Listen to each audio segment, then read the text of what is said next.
Is there any task that is beneath you? Is there anything that you think somebody else should do it and not you? Maybe it's cleaning up dirty diapers, or sweeping or mopping the floor, or taking out the trash, or listening to people. Is there anything that you think somebody else should do that? I'm better than that. That is actually the first sin, is called pride, where we put ourselves above other people. Probably a great example of pride is Muhammad Ali. He said, "I'm the greatest." And there's a story, I don't know if it's true or not, about Muhammad Ali, that he got on an airplane, and as he was getting on the airplane, the stewardess told him to put on a seatbelt and said, "Superman don't need no seatbelt," which the stewardess shot right back to him, "Well, Superman don't need no airplane." Pride. We all struggle with pride. And this is why, as we're going through this series by John Ortberg, The Life You've Always Wanted, that's why we so desperately need to practice servanthood, or as one person calls it, appropriate smallness. Servanthood is one of the primary ways that God can change our hearts, to kill the pride within us and to instead embrace humility. In his book, he quotes Richard Foster, and Richard Foster writes, "More than any other single way, the grace of humility is worked into our lives through the discipline of service. Nothing disciplines the inordinate desires of the flesh like service, and nothing transforms the desires of the flesh like serving in hiddenness. The flesh whines against service, but it screams against hidden service. It strains and pulls for honor and recognition." Think about this. God is the most humble being in the universe. And as we think about all the scriptures on God's greatness and his glory and his power, he is the most humble being in the universe. Philippians 2 says about Jesus that Jesus did not consider equality with God something to be grasped, but instead he made himself nothing, taking the very nature of a servant.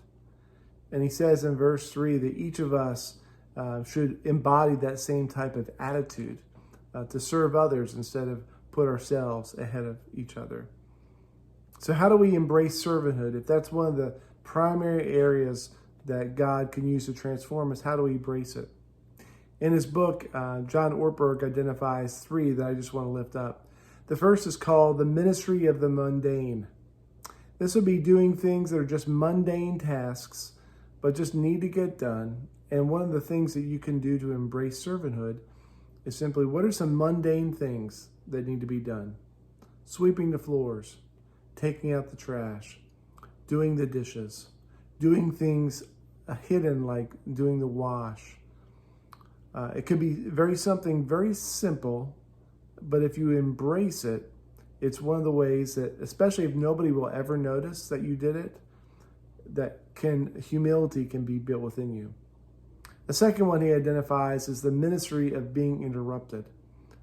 I can identify with this. Sometimes when I'm on a roll, last thing I want to do is be interrupted. But one of the most humble things that you do is say, I'm going to put aside my agenda for what yours is. How can I help you? How can I embrace what you have to say? Does that not mean that we can never draw boundaries? No, it does not mean that. But a lot of life is about being interrupted and being available. And sometimes as I think about my own life, if I have not been available and I've kind of shut people out and didn't want to be interrupted, that communicates more about what I believe than what I actually do. So the ministry of being interrupted.